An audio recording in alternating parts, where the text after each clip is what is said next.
ஹேடா நம்ம இன்னைக்கு என்ன ஸ்டோரி பார்க்க போறோம்னா, ஒரு ஒன் ஷாட் தான்டா பார்க்க போறோம். ஸோ ஒன் ஷாட்டோட நேம் வந்துட்டு பிரிவும் சந்திப்போம். இது சீசன் 1 ஒன் ஷாட்டோட சீசன் 1 ஓகேவா? சீசன் 1ஓட ஹீரோ யாருன்னு பார்த்தீங்கன்னா, நம்ம கிம் சப் ஜின் ஜின்னு தான் ஹீரோ ஓகேவா? ஸோ கேரக்டர்ஸ் என்னென்ன இதெல்லாம் இருக்கோ நம்ம போய் ஒன் லைனோட ஸ்டோரிக்குள்ளேயே பார்த்துக்கலாம். ஒன் ஷாட் தானே ஓகேவா? ஸோ ஸ்டோரியோட ஸ்டார்டிங் சீனே பார்த்தா நம்ம வாயின் வந்து ஒரு ரயில்வே ஸ்டேஷன்ல உட்காந்து தன்னோட மொபைலை ஸ்க்ரோல் பண்ணிட்டு இருக்கா. ஸோ வந்து அவளுக்கு ஸ்க்ரோல் பண்ண நிறைய நினைவுகள் வருது. ஸோ அவளுடைய காலேஜ் மெமரிஸ். ஸோ அவ்வளோ ஸ்க்ரோல் பண்ணிட்டு இருக்கா. ஒவ்வொரு பிக்க பார்க்க பார்க்க அவளுக்கு அவ்வளோ ஞாபகங்கள் வருது. அந்த சந்தோஷத்துல டியர்ஸ் வரும்னு சொல்லுவாங்க. ஸோ அதே மாதிரி அவளுடைய கண்ணுல இருந்து அந்த கண்ணீர் வெளியே வருது. ஸோ வந்துட்டு ஃபோன் எல்லாம் ஆஃப் பண்ணி பேக்குக்குள்ள வச்சு சுத்தி முத்தி வேடிக்கை பார்த்துட்டு இருக்கா. சொல்ல போனா அவளுக்கு போக வேண்டிய ட்ரெயின் வரதுக்கு இன்னும் 1/2 hour ஆயிடும். அவ முன்னவே வந்து உட்கார்ந்துட்டு இருக்கா. ஸோ அவ வேடிக்கை பார்த்துட்டு இருக்கா. ஒரு குட்டி பையன் வேகமா ஓடி வரான். ஸோ இது வாயன் பார்த்துட்டு சிரிக்கிறா. ஸோ அந்த பையன் ஓடி வந்து வாயனை தாண்டி போறான். ஸோ இன்னொரு பர்சனும் பின்னவே ஓடி வந்து கிம் ஓடாத, இப்படிலாம் ஓடக்கூடாது பப்ளிக் பிளேஸ்லன்னு சொல்லி கத்திட்டே வராங்க. ஸோ இந்த வாய்ஸை கேட்டோடனே வாயன் திரும்பி பார்க்குறா. திரும்பி பார்த்தா அந்த குட்டி பையனை துரத்திட்டு வந்தது வேறு யாரும் கிடையாது, நம்ம ஜின் தான். ஸோ ஜின்னை பார்த்தோன்னே அவனோட கண் அவ்வளோ வியர்ட் ஆகுது. ஸோ வைட் ஆகுது. அப்படி வந்து வியர்டா ஒரு லுக் விட்டுட்டு பார்க்குறா. ஓ இது ஜின்னோட குழந்தை போலன்னு சொல்லிட்டு வாயனை என்ன பண்றான்னா, தன்னோட பேக்கை வச்சுட்டு ஓடி போய் அந்த குட்டி பையனை தூக்கிட்டு வரா. ஸோ தூக்கிட்டு வரா. அந்த பையன் ஆண்டி விடுங்க, என்ன பண்றீங்க, என்ன எதுக்கு தூக்கின்னு போறீங்க, என்ன இறக்கி விடுங்க இறக்கி விடுங்க அப்படின்னு சொல்லிட்டே இருக்கான். ஸோ வாயின் இருந்துட்டு சொல்றா, அப்பாவை இப்படிலாம் ஓட வைக்க கூடாதுடா, பாவம் உங்க அப்பாவுக்கு வயசாயிடுச்சுல்ல அப்படிங்கிற மாதிரி வயன் சொல்ல அந்த பையன் சொல்றான், ஓ உங்களுக்கு என்னோட அங்கிள் தெரியுமா, அது என்னோட அப்பா கிடையாது ஆண்டி, அது எங்க அப்பாவோட தம்பி கிம்சர் ஜின் ஜின் அங்கிள் அவர் அப்படிங்க. ஓ ஓகே ஓகே அப்படின்னு சொல்லிட்டு அவளும் அந்த குட்டி பையனும் பேசிட்டு இருக்கா. ஸோ பக்கத்துல ஜின் வராது. ஜின் வந்து வாயினை பார்த்தோன்னே, ஏ வாயன் என்ன பண்ணிட்டு இருக்க அப்படிங்கிற மாதிரி கேட்க, இல்லை என் காலேஜோட ரீயூனியன், ஸோ அதுக்கு நான் கிளம்பி போயிட்டு இருக்கேன் அப்படிங்கிற மாதிரி சொல்ல, ஓ ஓகே, ஆமா உன்னோட வெட்டிங் லைஃப் எப்படி போயிட்டு இருக்கு, நல்லா போயிட்டு இருக்கா, உன்னோட லைஃப்லாம் எப்படி போயிட்டு இருக்கு, உனக்கு எத்தனை குழந்தைங்க அப்படிங்கிற மாதிரி ஜின் வந்து வாயின் கிட்ட கேட்க, வாயின் வந்து ஜின்னை வந்து பார்க்குறா. பார்த்துட்டு அவ சொல்றா, சாரி ஜென், எனக்கு டிவோர்ஸ் ஆகி கிட்டத்தட்ட 2 months ஆகுது அப்படிங்கிற மாதிரி சொல்ல, சாரி தெரியாம இந்த கேள்வியை நான் உன்னை பார்த்து கேட்டுட்டேன் வயன் அப்படிங்கிற மாதிரி அவர் சொல்றாரு. ஸோ வயனம் வந்துட்டு ஓகே ஜென், இதெல்லாம் எனக்கு எந்த பிரச்சனையும் இல்லை அப்படிங்கிற மாதிரி சொல்லிட்டு, சரி எந்த காலேஜ் படிச்ச அப்படிங்கிற மாதிரி ஜின் வந்து வயன் கிட்ட கேட்க, வயன் சொல்றா நான் இந்த யூனிவர்சிட்டியில தான் படித்தேன் அப்படிங்க. ஸோ இந்த யூனிவர்சிட்டியில் எனக்கு இன்னைக்கு ரீயூனியன், ஸோ அதனால போறேங்க, சரி அப்படிங்கிற மாதிரி ஜின்னு சொல்ல, ஸோ உன்னோட மொபைல் நம்பர் ஷேர் பண்ணிட்டு போ வயன் அப்படிங்க. வயனும் வந்து தன்னோட மொபைல் நம்பர் எடுத்து ஜின்னு கிட்ட கொடுத்துட்டு போறா. ஸோ வந்து வயனும் அவளுடைய பாதையில போயிட்டா, ஜின்னும் அவரோட பாதையில போயிடுறாரு. So opposite side. So Jin என்ன பண்றான்னா, அந்த குழந்தைய வந்து வயன் கிட்ட இருந்து வாங்கிட்டு கொண்டு போய் அவங்க அண்ணா கிட்ட விட்டுட்டு, அண்ணா நீ என்னை கூட்டிட்டு வந்து ட்ராப் பண்றேன்னு, நீ ட்ராப் பண்ணிட்டல, வீட்டுக்கு போ நான் பாத்துக்கிறேன் அப்படிங்கிற மாதிரி அவங்க அண்ணன் கிட்ட சொல்ல, அவங்க அண்ணனும் இருந்துட்டு ஓகே ஜின் பார்த்துப்போ, அங்கேருந்து கிளம்புன்னு எனக்கு ஒரு கால் பண்ணு, நான் வந்துடுறேன், அங்கேயும் உனக்கு எல்லா அரேஞ்ச்மெண்ட்ஸும் இருக்கும் அப்படிங்கிற மாதிரி அவங்க அண்ணா சொல்லி அனுப்புறாரு ஜின் கிட்ட. ஜின்னும் ஓகே அண்ணா, எனக்கு எந்த பிரச்சனையும் இல்லை, ஏதாச்சும் பிரச்சனை தான் நான் ஹேண்டில் பண்ணிக்கிறேன், எனக்கு எந்த பிரச்சனையும் கிடையாது அப்படிங்கிற மாதிரி வந்து நம்ம ஜின் வந்து அவங்க அண்ணாட்ட சொல்றாங்க. ஸோ இதே இந்தாண்ட சைட் ஒயின் சைட் பார்த்தீங்கன்னா, போய் அவருடைய பிளேஸ்ல ட்ரெயினில் உட்காந்துட்டு ஸோ வந்து நிறைய விஷயங்கள் யோசிச்சுட்டு இருக்கேன். ஸோ யோசிச்சுட்டே இருக்கேன். ஸோ அவங்க போய் சேர வேண்டிய இடமும் வருது. இறங்கிடுறாங்க. இறங்கிட்டு கேப் புக் பண்ணி போயிட்டு இருக்காங்க அவங்க யூனிவர்சிட்டிக்கு. யூனிவர்சிட்டி போகிற வழி ஃபுல்லாக நிறைய ட்ரீம்ஸ். பிகாஸ் ஏன்னா அவங்களோட காலேஜ் டைமில் அவங்க பண்ணாத அழிச்சாட்டியமே கிடையாது, அவ்வளோ பண்ணியிருக்காங்க. அந்த மூமெண்ட்ஸ்லாம் எனக்கு ஞாபகம் வரும். தானா சிரிக்க டிரைவர் திரும்பி பார்க்குறாரு.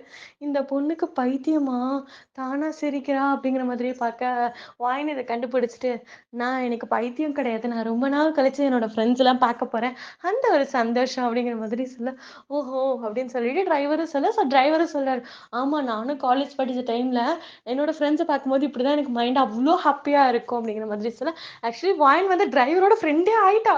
2 பேரும் போற வழி ஃபுல்லா நிறைய நியாயம் பேசிட்டு தான் போயிட்டு இருக்காங்க. எப்படின்னா ரயில்வே ஸ்டேஷன்ல இருந்து காலேஜ் பக்கம் 1 hour ஆகும். ஸோ 2 பேரும் லொட பேசிட்டே போறாங்க. இந்த இடத்துல இந்த ஃபுட்டு நல்லா இருக்கும், அந்த இடத்துல அந்த ஃபுட்டு நல்லா இருக்கும் அப்படின்னு சொல்லிட்டு அந்த டிரைவர் என்னமோ இந்த பொண்ணை தெரிஞ்ச பல வருஷம் தெரிஞ்ச மாதிரி பேசிட்டு இருக்க, இவ்வளோ அந்த டிரைவரை பல வருஷம் தெரிஞ்ச மாதிரி வாயின்னு வந்து பேசிட்டு இருக்கா. ஸோ டிரைவர் வந்து அந்த இடத்துல இறக்கி விட்டுட்டு, இங்க பாருமா பார்த்து இரு ஓகேவா, இங்க நிறைய பேட் பாய்ஸ்லாம் இருக்காங்க, யாருக்கூடயும் சேராம ஒழுங்கா வீட்டுக்கு போய் சேரு அப்படிங்க. தேங்க்யூ, நானும் இவ்வளோ ஸ்மைல் பண்ணிட்டு போறேன். பிகாஸ் ஏன்னா அந்த அண்ணா வந்து இவ்வளோ கூட பிறந்த தங்கச்சியவே நினைச்சிட்டாரு.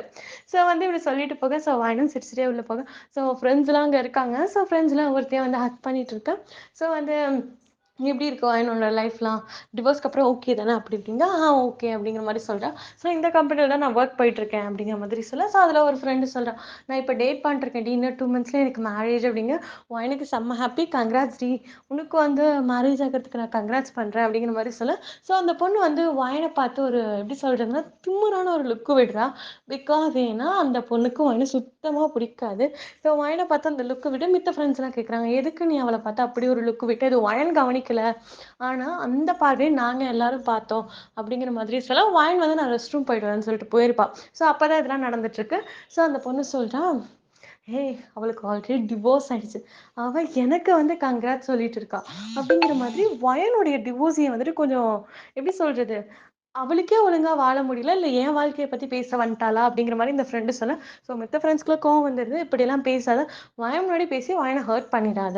அப்படிங்கிற மாதிரி மித்த ஃப்ரெண்ட்ஸ்லாம் வந்து அவகிட்ட சொல்ல. அவ இருந்துட்டு, "நீங்க ரொம்ப அவளுக்கு சப்போர்ட் பண்ணிட்டு இருக்கீங்கடி." அப்படிங்கிற மாதிரி சொல்றா. ஸோ வந்து என்ன ஆகுதுன்னா, அப்படியே இந்த கான்வர்சேஷன்லாம் முடிஞ்சு ஆடிட்டோரியம் ஹால்ல உட்காராங்க. ஆக்சுவலி இது வந்து எப்படி சொல்றதுன்னா, ஒரு ரியூனியன். பட் இருந்தாலும் ஸ்கூல் வந்து கட்டி 100 வருஷம் ஆகுது. ஸோ, அதனால வந்துட்டு அதுக்கான செலிப்ரேஷனும் கூடவே போகுது. ஸோ வந்து சாரி காலேஜ் கட்டி 100 இயர்ஸ் ஆயிடுச்சு. ஸோ வந்து அதுக்கான ஒரு செலிப்ரேஷனும் கூட. ஸோ அந்த செலிப்ரேஷன் போயிட்டே இருக்கு. ஸோ வந்து பிரின்சிபால் எல்லாரும் ஒவ்வொருத்தரா வந்து பேச, ஸோ அனௌன்சர் வந்து என்ன சொல்றாங்கன்னா, ஸோ இப்ப கொரியாலே நல்லா போயிட்டுருக்க பிசினஸ் கம்பெனியோடைய சிஇஓ தான் வந்து பேசப் போறாரு அப்படின்னு சொல்லி சொல்ல, நம்ம ஜின்னு கோட்டு சூட்டோட கெத்தா வந்து அங்க நிக்கிறாரு. ஸோ நின்னுட்டு, "ஹாய் காய்ஸ்" அப்படி சொல்லி சொல்றாரு. ஸோ எல்லாரும் ஜின்ன பாத்து அவ்ளோ ஃபாலோ ஆறாங்க. அவ்ளோ கிளாப்ஸ். உண்மைய சொல்லப்போனா, அங்க இருக்க பிள்ளைங்க ஜின்னுக்கு குடுக்குற ஸ்பீச் எல்லாம் பாத்துட்டு இல்ல, ஜின்ன தான் பாத்துக்கிட்டு இருக்காங்க. So "hi guys, my name is Kim சப்ஜன். I am worldwide handsome" அப்படின்னு சொல்லி ஜின்னு சொல்ல, அங்க இருக்க பொண்ணுங்கலாம், "ஆமா, நீ வேர்ல்ட் வைட் ஹேண்ட்ஸம் தான் மை கிங்" அப்படி இப்படின்னு கத்திக்கிட்டு இருக்காங்க. ஸோ வந்துட்டு அப்படி எப்படி சொல்றது? வழி மாறாங்க ஜின்ன பாத்து. அங்க இருக்க எல்லாரும். ஸோ அத வயன் பார்த்துட்டு, "அடப்பாவி! இவன பார்த்து வேர்ல்ட் வைட் ஹேண்ட்ஸம்ன்னு சொல்லி சிரிச்சுட்டு இருக்கீங்கடி." அப்படிங்கிற மாரி வயன் லுக் விட்டுட்டு ஜின்ன பார்த்து மொறச்சுட்டே இருக்கான். இவன் எதுக்கு வேர்ல்ட் வைட் ஹேண்ட்ஸம்ன்னு சொல்லிக்கிட்டு இருக்கான் அப்படின்னு சொல்லிட்டு.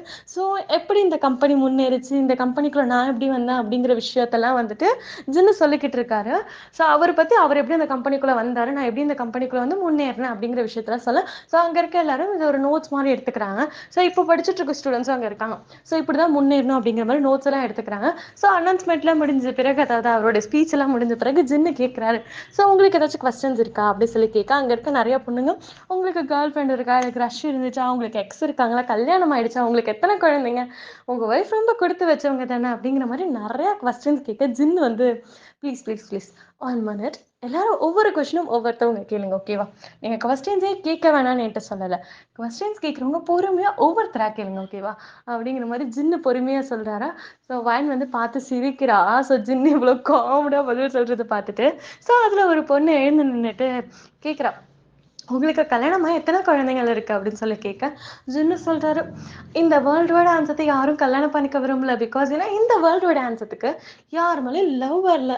நான் என்ன பண்ணட்டும்? எங்க வீட்ல எங்க அப்பா என்ன சொல்லிட்டாருன்னா, "நீயே காதலிச்சு கல்யாணம் பண்ணிக்கோடா. உனக்கெல்லாம் நான் அரேஞ்ச் மேரேஜ்லாம் பண்ணி வைக்க முடியாதுன்னு" சொல்லிட்டாரு. ஸோ அதனால நான் இன்னும் கல்யாணம் பண்ணிக்கல. எனக்கு குழந்தைங்களும் இல்ல. அப்படிங்கிற மாரி ஜின்னு சொல்ல, ஸோ எனக்கு இத கேட்கும்போது சிரிப்பு வருது. ஸோ வயன் சிரிக்கிறா. அவ ஃப்ரெண்ட்ஸ்லாம் வந்து வயன ஃபோக்கஸ் பண்றாங்க. ஸோ வயன் வந்துட்டு, "சாரி தெரியாம பண்ணிட்டேன்." அப்படிங்கிற மாதிரி சொல்றா. ஸோ இன்னொரு ஒரு பொண்ணு எழுந்து நின்னு கேட்கிறா. "சரி உங்களுக்கு லவ்வர் யாராச்சும் இருக்காங்களா? நீங்க யாராச்சும் டேட் பண்ணிட்டு இருக்கீங்களா?" அப்படி சொல்லி கேட்க, ஆக்சுவலி அந்த பொண்ணு கேட்ட கேள்விக்கு நான் பதில் சொன்னேன்ல. எங்க அப்பா நான் டேட் பண்ணா கல்யாணம் பண்ணி வச்சுருவேன்னு சொன்னாரு. அவர் அரேஞ்ச் மேரேஜ் பண்ணி வைக்க மாட்டேன்னு சொன்னார்ல. ஸோ நான் டேட் பண்ணாத காரணத்தினால தான் இன்னும் கல்யாணமே பண்ணல. அதே கொஸ்டின திரும்ப கேட்டீங்கன்னா, நான் எப்படிம்மா ஆன்சர் சொல்லட்டும்? ஆல்ரெடி சொல்லிட்டேன், நீங்க உட்காந்துக்கோங்க அப்படின்னு சொல்லிட்டு ஜின்னு சொல்ல, ஸோ வயனுக்கு செம்மையா சிரிப்பு வருது. சிரிச்சுட்டு இருக்கேன். ஸோ வயனோட ஒரு ஃப்ரெண்ட்ல இருந்து ஒருத்தி எழுந்திருக்கிறா. ஸோ உங்களுக்கு யார் மேலயாச்சும் கிரஷ் இருந்திருக்கா? அப்படின்னு சொல்லி கேட்க, ஸோ ஜின்னு வந்து 2 மினிட்ஸ் யோசிக்கிறாரு. நீங்க எந்த ஏஜ்ல இருக்க? டீனேஜ் இல்ல மிடில்ல இருக்கப்பவா? எப்ப நீங்க கேட்குறீங்க கிரஷ்ங்க? ஸோ சரி உங்களுக்கு மொத்தம் எத்தன கிரஷ் இருந்திருக்கு? அப்படிங்கிற மாதிரி கேட்க ஆக்சுவலி ஒரே ஒரு க்ரஷ் தாம்மா எனக்கு இருந்துச்சு அப்படின்னு சொல்லி ஜின்னு சொல்ல. ஸோ அந்த பொண்ணு இன்னொரு கொஸ்டினும் கேட்க வராளா. ஜின்னு சொல்றாரு, எல்லாருக்கும் ஒவ்வொரு கொஸ்டின் தான், உன்னோட கொஸ்டின் முடிஞ்சு போச்சு, உங்களுக்கு மொத்தம் எத்தனை க்ரஷ் இருந்ததுன்னு கேட்டதே ஒரு கொஸ்டின், நீ அதை கேட்டு முடிச்சுனா நீ உட்காந்துக்கோமா அப்படின்னு சொல்லிட்டு வாயனோட ஃப்ரெண்டை உட்கார வச்சிரு. உனக்கு அவ்வளோ சிரிப்பு வருது, என்னடா இவன் இப்படியெல்லாம் சொல்லிக்கிட்டு இருக்கான் அப்படிங்கிற மாதிரி. ஸோ அதுவே இன்னொரு பொண்ணு எழுந்திரிச்சு கேட்குறா, சரி உங்களுக்கு ஒரே ஒரு க்ரஷ் இருந்துச்சுன்னு சொன்னீங்களா, உங்க க்ரஷ் கிட்ட நீங்க லவ் ப்ரப்போஸ் பண்ணியிருக்கீங்களா அப்படின்னு சொல்லி கேட்க. ஸோ ஜென்னு சொல்றாரு, லவ் ப்ரப்போஸ் பண்ணியிருந்தா அவன் என் லவ்வர் ஆயிருப்பான், க்ரஷாவே இருக்கிறதுக்கு காரணம் நான் அவகிட்ட ப்ரப்போஸ் பண்ணாததுதான் அப்படிங்கிற மாதிரி ஜின்னு சொல்ல அந்த பொண்ணு சிரிக்கிறா. ஸோ அந்த பொண்ணு உட்காந்துட்டு இன்னொருத்தி எழுந்திருக்கிறா. எழுந்து கேட்குறா, என்ன கேட்குறான்னா வந்துட்டு, சரி அந்த க்ரஷை எப்படி மீட் பண்ணீங்க அப்படிங்கிற மாதிரி கேட்க. ஸோ ஜின் வந்து தன்னோட த்ரோட் எல்லாம் சரி பண்ணிட்டா. நான் வந்து என் க்ரஷை பற்றி சொல்கிறேன். ஸோ இது என் க்ரஷை கேட்பாங்களா மாட்டாங்களான்னு தெரியல, பட் இருந்தாலும் சொல்கிறேன். என்னோட க்ரஷை நான் ஃபர்ஸ்ட் நான் 11th கிரேட் படிக்கும் போது தான் மீட் பண்ணேன். ஸோ எனக்கு நான் 11th கிரேட் படிக்கும் போது அவங்களும் நியூ ஸ்டூடெண்ட்டாக ட்ரான்ஸ்ஃபர் ஆகி என்னோட ஸ்கூலுக்கு வந்திருந்தாங்க அப்படிங்கிற மாதிரி சொல்ல எல்லாரும் வந்து உன்னிப்பாக கவனிச்சுட்டு இருக்காங்க. ஸோ ஜின்னு சொல்ல ஸ்டார்ட் பண்ணுறாரு, நான் வந்து என் ஃப்ரெண்டு மேலே தண்ணி ஊற்றுறேன்னு சொல்லிட்டு, அதாவது ரூஃப் டாப்ல இருந்து தண்ணி ஊற்றி என் ஃப்ரெண்டை கலாய்க்கலாம்னு சொல்லி முடிவு பண்ணி நான் மேலே போய் நின்று தண்ணி ஊற்றுனேன்னா, நான் தண்ணி ஊற்றிட்டேன், கீழே எட்டி பார்த்தா என் ஃப்ரெண்டு இல்லை, அதுக்கு பதிலாக என்னோட க்ரஷ் தான் இருந்தா அப்படிங்கிற மாதிரி சொல்ல. அதுலேருந்து ஒரு பொண்ணு எழுந்து கேட்குறான், அச்சோ மிஸ்டர் ஜென், அந்த பொண்ணு உங்களை திட்டிருப்பாளே, நீங்க அந்த பொண்ணை ஒருத்தவங்களும் பேட் இம்ப்ரெஷன் ஆயிருப்பீங்களே அப்படிங்கிற மாதிரி சொல்ல. ஜின் வந்து, நோ நோ நோ, அந்த பொண்ணுக்கு அப்பதான் என்ன ஃபர்ஸ்ட் பார்த்தா, ஆனாலும் அவளுக்கு என் மேல பேட் இம்ப்ரெஷன் வரலங்கிறத அவன் என்கிட்ட பேசினதை வச்சு நான் புரிஞ்சுக்கிட்டேன். சரி நான் ஸ்டோரி சொல்லிட்டு இருக்கேன், நடுவில் டிஸ்ட்ராக்ட் பண்ணீங்கன்னா நான் ஸ்டோரி சொல்ல மாட்டேன் பார்த்துக்கோங்க அப்படிங்கிற மாதிரி ஜின்னு சொல்ல அந்த பொண்ணு வந்து சிரிக்கிறா. ஸோ உட்காந்துடுறா. ஸோ ஜின்னு சொல்றாரு, உட்காந்துக்கோங்க நான் சொல்றேன் அப்படின்னு சொல்லிட்டு. ஸோ நான் தண்ணி ஊற்றிட்டு எட்டி பார்த்தேன்னா அது என்னோட க்ரஷ். நான் என்ன பண்ணேன், கீழே உட்காந்துக்கிட்டேன், பட் இருந்தாலும் என்னோட க்ரஷ் என்னை கண்டுபிடிச்சிட்டா, நான் தான் தண்ணி ஊற்றினேன்னு. ஸோ வந்து அப்படியே அவள் கிளாஸுக்கு வந்தாலும் கிளாஸ் இன்சார்ஜ் கேட்டாங்க, யாருமா தண்ணி ஊற்றினான்னு சொல்லிட்டு. தெரியாம மேல இருந்து தண்ணி ஊத்திருச்சு மேம், தெரியாம தான் ஊத்திருச்சு அப்படின்னு சொன்னா. ஆனா என்னை பத்தி எதுவுமே சொல்ல கிடையாது. ஸோ வந்து அந்த பொண்ணுக்கு ஒரு 2 ஹார்ஸ் கழிச்சு 2 பீரியட் கழிச்சு வந்து என்கிட்ட பேசினா.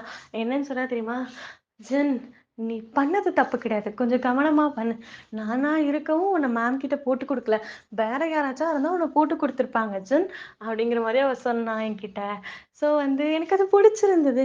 அவ நினைச்சிருந்தா என்னை போட்டு கொடுத்துருக்கலாம், பட் இருந்தாலும் அவ என்னை போட்டு கொடுக்க கிடையாது. ஸோ அதனாலவே அவள் எனக்கு ரொம்ப ரொம்ப பிடிச்சிச்சு அப்படிங்கிற மாதிரி ஜின்னு சொல்லி முடிக்கிறாரு. இதுதான் என்னோட க்ரஷோட ஃபர்ஸ்ட் மீட்னு சொல்லிட்டு. இதை கேட்கும் போது வயனுக்கு இது எங்கேயோ நடந்த மாதிரியே இருக்குதே, டிவி சீரியல்ல பார்த்துருப்போமோ அப்படிங்கிற மாதிரி வாங்கி யோசிச்சுட்டே இருக்காரு. இந்த கதையெல்லாம் சொல்லும் போது வயனோட கண்ணை பத்தி தான் ஜின் சொல்லிக்கிட்டு இருக்காரு. ஸோ வந்து சரி, இன்னொருத்தி எழுந்து கேட்குறான், சரி உங்க க்ரஷை பார்த்த மீட் இது, உங்க க்ரஷ் மேல எப்ப க்ரஷ் காதலா மாறிச்சுன்னு நீங்க கண்டுபிடிச்சிங்க அப்படிங்கிற மாதிரி ஜின் கிட்ட அந்த பொண்ணு கேட்கல. அந்த ஜின் சொல்றாரு, என்ன சொல்றான்னா, அவ 6 months தான் என்னோட ஸ்கூல்ல என் கூட படிச்சா, அவங்க அப்பாவுக்கு ட்ரான்ஸ்ஃபர் வந்துருச்சுன்னு சொல்லிட்டு அவளும் கிளம்பி போயிட்டா. நான் என்ன நினைச்சிட்டு இருந்தேன், ஜஸ்ட் க்ரஷ்ன்னு நினைச்சிட்டு இருந்தேன். ஸோ டேஸை ஸ்கிப் ஆக 2 months ஆச்சு, அந்த க்ரஷ் காதல்னு புரிஞ்சுக்கிட்டது அப்பதான். பிகாஸ் ஏன்னா எனக்கு வேற எந்த பொண்ணு மேலேயும் வராத ஒரு ஃபீலிங்ஸ் என்னோட க்ரஷ் மேல மட்டும் வந்திருந்தது. அவளை தான் எனக்கு அவ்வளோ பிடிச்சிருந்தது. அவளை நான் என்னைக்கு லவ் பண்றேன்னு தெரிஞ்சிச்சோ அந்த செகண்ட்லேருந்து நான் வேற எந்த பொண்ணையும் பார்க்கறது கிடையாது. அவளை எப்போ நான் முதல்ல பார்த்தேனோ அப்போவே என்னோட ஃப்ளர்ட்டி டைப்லாம் நின்றுச்சு. நான் எல்லா பொண்ணோடையும் ஃப்ளர்ட் பண்ணுவேன், பட் இருந்தாலும் என்னோட க்ரஷை நான் பார்த்த அந்த செகண்ட் வந்து எந்த பொண்ணு என்கிட்ட வந்து ஃப்ளர்ட் பண்ணாலும் என்னால் அக்செப்ட் பண்ணிக்க முடியல. நான் அப்பதான் புரிஞ்சுக்கிட்டேன், அந்த அவள் போன 2 months கழிச்சு தான் புரிஞ்சுக்கிட்டேன், அவள் மேலே இருந்தது க்ரஷ் இல்லை காதல்னு சொல்லிட்டு. என்னோட காதலை அவகிட்ட நான் சொல்லாமலே விட்டுட்டேன் அப்படிங்கிற மாதிரி ஒரு மாதிரி மனுஷன் வெக்ஸாகி சொல்றாரு. ஸோ வந்து அங்க இருக்க பொண்ணுங்கலாம் கேட்குறாங்க, இன்னொரு பொண்ணு எழுந்து கேட்குறா, சரி அப்பதான் உங்களால ப்ரப்போஸ் பண்ண முடியல, இப்போ போய் ப்ரப்போஸ் பண்ண வேண்டியது தானே அப்படிங்கிற மாதிரி கேட்க. நம்ம அர்ஜுன் சொல்றாரு, அந்த பொண்ணுக்கு கல்யாணம் ஆயிடுச்சு அப்படிங்கிற மாதிரி சொல்ல. ஸோ வந்து அதுலேருந்து இன்னொரு பொண்ணு எழுந்துட்டேன், ஐம் சாரி நாங்கள் இந்த கொஸ்டினை கேட்டுக்க கூடாது, உங்களுக்கு ஹர்ட் ஆயிருக்கும்ல அப்படிங்கிற மாதிரி சொல்ல. ஹர்ட்லாம் ஆகல, இப்பதான் தெரிஞ்சு அந்த பொண்ணுக்கு டிவோர்ஸ் ஆயிடுச்சுன்னு. நான் போய் திரும்ப அவகிட்ட வந்து என்னுடைய லவ்வை எக்ஸ்போஸ் பண்ணலான் இருக்கேன் அப்படிங்கிற மாதிரி சொல்லிட்டு அந்த ஸ்டேஜை விட்டு அந்த மனுஷன் கீழே இறங்கி வராரு. இறங்கி வந்து வயனுடைய டேபிள் முன்னாடி போய் நின்றுட்டு, அதாவது அந்த சேருக்கு முன்னாடி போய் நின்றுட்டு, வயன் ஐ லவ் யூ அப்படி சொல்லிட்டு ரோஸ் பொக்கே கொடுக்குறாரு. ஸோ வர வழியிலே ஒரு பர்சன் கிட்ட இருந்து ரோஸ் பொக்கே வாங்கியிருப்பாரு. ஸோ வயன் கிட்ட போயிட்டு பொக்கேவ குடுக்க. ஸோ வயன் வந்து, "ஜின், என்ன ஜின் பண்ணிக்கிட்டு இருக்க? இத்தன பேர் முன்னாடி?" அப்படிங்கிற மாதிரி கேட்குறான். ஸோ ஜின் சொல்றாரு, "உனக்கு ஆல்ரெடி ஹஸ்பண்ட் இருந்திருக்கலாம். டிவோர்ஸ் ஆயிருக்கலாம். எனக்கு அது எந்த பிரச்சனையும் கிடையாது வயன். எனக்கு உன் மேல வந்தது தான் காதல். உன்னை எப்ப நான் முதல் முறையா பார்த்தேனோ, என்கிட்ட இருந்து என்னோட ஃப்ளர்ட்டி டைப் போயிடுச்சு.